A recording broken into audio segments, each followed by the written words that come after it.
Welcome to the video. Today we have a very interesting topic that we want to talk about, and that is going to be understanding female nature. I think a lot of guys get a bit lost and confused with understanding how to navigate with their relationship with girls, with women. They get lost and make poor decisions from the beginning. If you make better decisions and choices with women, you can save a lot of time, resources, and money, and you're just basically not wasting your time, man. That's what you don't want to do. You don't want to waste too much time, money on a girl that's not worth it, a girl that's there's not gonna be any future with her. And you want to actually dedicate your time to a good girl that's gonna help you with your goals, or she's gonna help you level up. And also, you might not be ready for a girl. It might be a time for you to focus on leveling up your life and, making more money, getting educated, getting to that next level. And then at that point, you will be ready for a relationship. We're going to be talking about hypergamy, the sexual market value, red pill, blue pill awareness. So without further ado, let's jump into the video.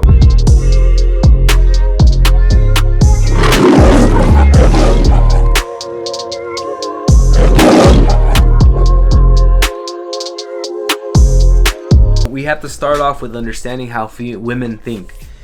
And to understand how women think, there's a couple of different concepts that you need to understand.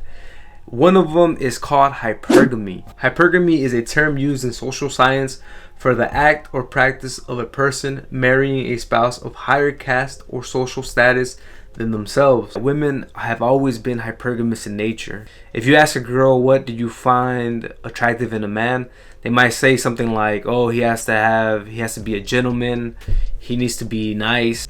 And to some extent that might be true. They might feel that way, but the reality is that a lot of women say that they want a certain guy, but their action and their behavior shows something completely different. Women are not gonna overtly tell you that they want a guy that's richer, smarter, taller, and physically in shape. They're not gonna tell you that. They'll show you by their actions. Most women, what they want is guys that are taller, that make more money, that are physically in shape, smarter, that have status, and are recognized. And one thing that you need to know is that men have to make their value. So you have to become a man of high value. You need to go to school to become a doctor. You need to be dedicated, disciplined, and persistent, and actually go take these harder courses to become a doctor and engineer, a man that's going to be making six figures. And if you want to play in the NBA, you want to be a professional athlete, you have to put in so much time and effort into that craft. A rapper, any profession where that guy is like a totally high value male. We see guys like Bad Bunny, we see guys like Dre on TV, but you don't understand how much time they put into that craft to become men of high value. And with that high value comes money, it comes resources, and it comes with more options for women. Women like to date up, men don't mind dating down. So if a man is making 50K, they can date a woman that's not making any income, because that's not as important to men as it is to women. But that's one thing that you need to understand with women, that they are hypergamous. They like to date up. In most cases, in most societies, women are going to date up. They're going to date men that have resources, wealth, and some type of status. The more of that you have, the more options to women that you will have as well. So it's just understanding that dynamic. There's going to be exceptions, of course. There might be a woman that makes 50K and she dates a guy that makes 30K. But in most cases, that's not what a woman's really looking for. There will be exceptions though. But in most cases, women want to date up. The second thing that you need to understand is the sexual market value. This comes from a book known as The Rational Male by Rollo Tomassi. And it gives you a good idea of the peak sexual market value of a man and the peak sexual market value of women. At the very bottom, we have their ages. So you can see there we have the age all the way down to 70. And then for the SMV, that will be kind of like your ranking of how attractive you are, or how much value you have to the sexual marketplace. I'm put a couple of people on this list. For example, I'm going to start off with putting Drake in here. So Drake is 34 years old right now. So he is right here in his sexual market value. He is very wealthy. He has a lot of status and he has a lot of resources. So that makes Drake at least a 10 in the sexual market value. So the biggest thing to understand on this graph is that, you know, men reach their peak SMV at 36 and women reach their peak SMV at 23. It's a marathon instead of a sprint. Right now, as you're getting older and you're leveling up, you should focus on acquiring more resources, getting more skills, more education, and being in physical shape. By the time you hit your 30s, your mid 30s, you're gonna be in the time of your life where you are at your peak value, because you're making the most money, you're in physical shape, you're killing it in your career. That lets you know a good value metric between men and women. Men, it's a longer marathon. For women, it's a shorter sprint, because biology at that point starts to kick in and they need to reproduce. The older a woman gets, the harder it is for her to reproduce. So they're the most fertile the younger they are. Just a good way to understand kind of like where you fall in that SMV. I'll put the chart in the bottom so you can download it and kind of see where you are, so you can get a better idea of where to focus on, and also not beat yourself up, because if you're a younger guy, it's expected for you not to have those resources and that wealth that a older guy does have. That's not really your competition. Your goal is to try to get to that point so you can be a higher level man and you can have options and status, wealth, and resources. If you ever seen the movie The Matrix, when Morpheus tells Neo to pick a pill, he can either pick the red pill or the blue pill. The red pill exposes them to the reality of the world that they're living. They live in a society where robots are harvesting humans for their energy and their life source. The aliens and robots that have done that have programmed them that way, have put them in a matrix, in a simulation where they believe that everything is fine and that they're living normal lives. And when Morpheus asked Neo, do you want the red pill so you are aware of this reality that we truly live in, or do you want the blue pill, which is the comforting truth of what they've told you, what the robots and the aliens told you was the reality of your world. They try to put this concept into dating and the intergender relationships with men and women, as in, if you take the red pill, you get exposed to what the reality is when it comes to dating, and if you take the blue pill, you get the comforting lies, which are that, you know, women will love you for who you are, women will love you because you are a good guy, a nice guy. You see this a lot, like in Disney and the Disney movies, that you get your Prince Charming, like the fairy tale ending type of thing. So that's kind of the differences. Red pill is more, this is the reality, you kind of have to live with it, you have to see what it is for what it is. And blue pill is more, you get the comforting lies, kind of what society tells you that is the case when it comes to dealing with the intergender relationships and dynamics between men and women. I was a bit more blue pilled, but once I graduated college, I started understanding the red pill a lot more, and I became red pill aware. It's very helpful to understand both sides. You understand the blue pill and you understand the red pill. A couple of books that you can read that will help you understand these concepts a lot better is The Rational Male by Rollo Tomasi. And this book, every man has to read this book.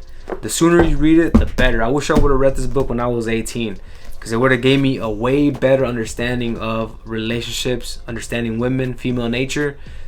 Great book. The problem with being too blue pilled is that you become too nice.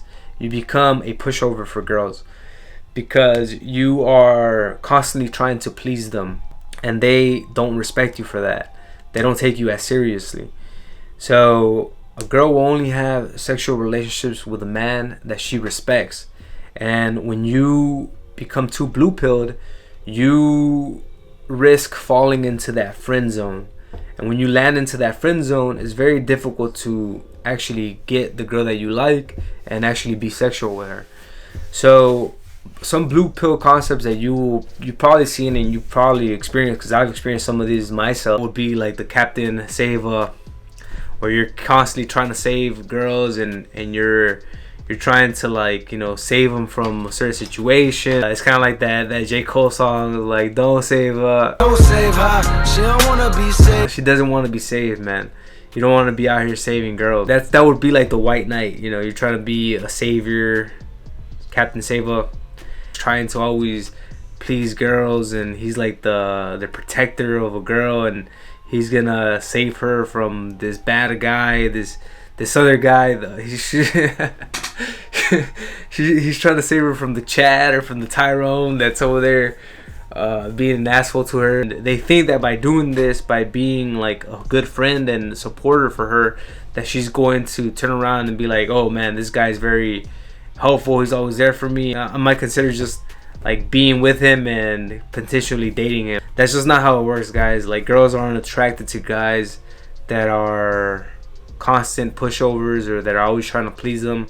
And like I mentioned earlier, they only get sexual with guys that they respect.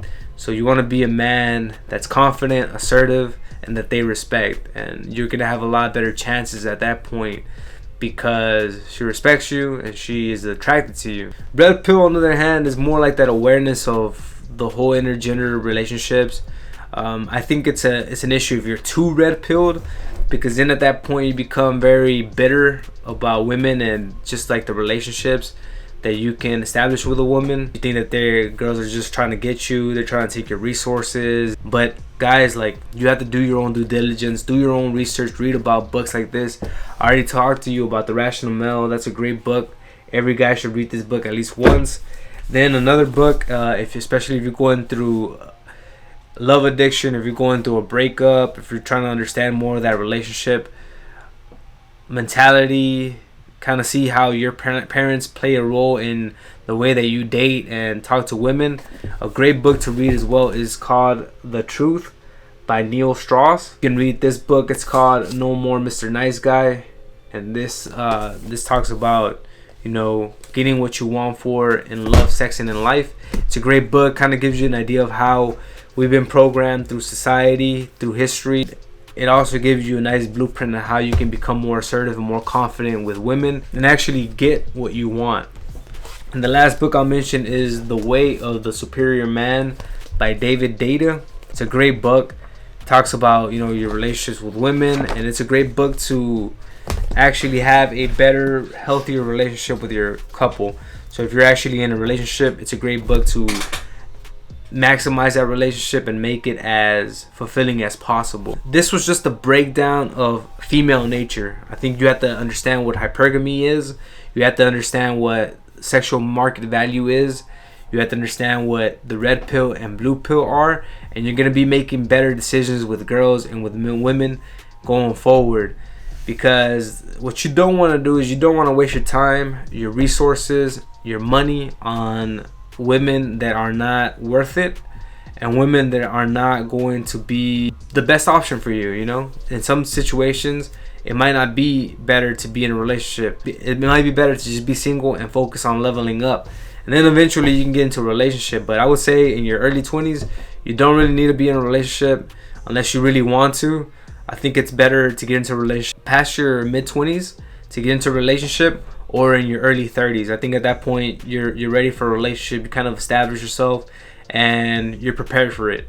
If you jump in sooner, it might not be the best outcome for you at the end of that relationship. What you should do is just focus on yourself, focus on leveling up as a man, and getting your education, getting skills that are going to pay you more in the future, so you can become a higher value male going forward. So drop a comment, let me know what you think about these concepts that we talked about: hypergamy, female nature. If you experienced this before in your life, what are your thoughts about it?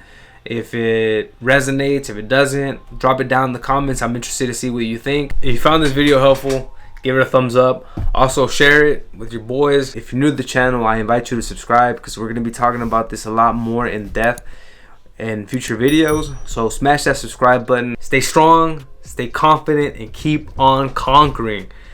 Peace. Why don't you see? Trying to call you telly. Yeah. People act like they know me, but you don't really know me. I've been out here on my own.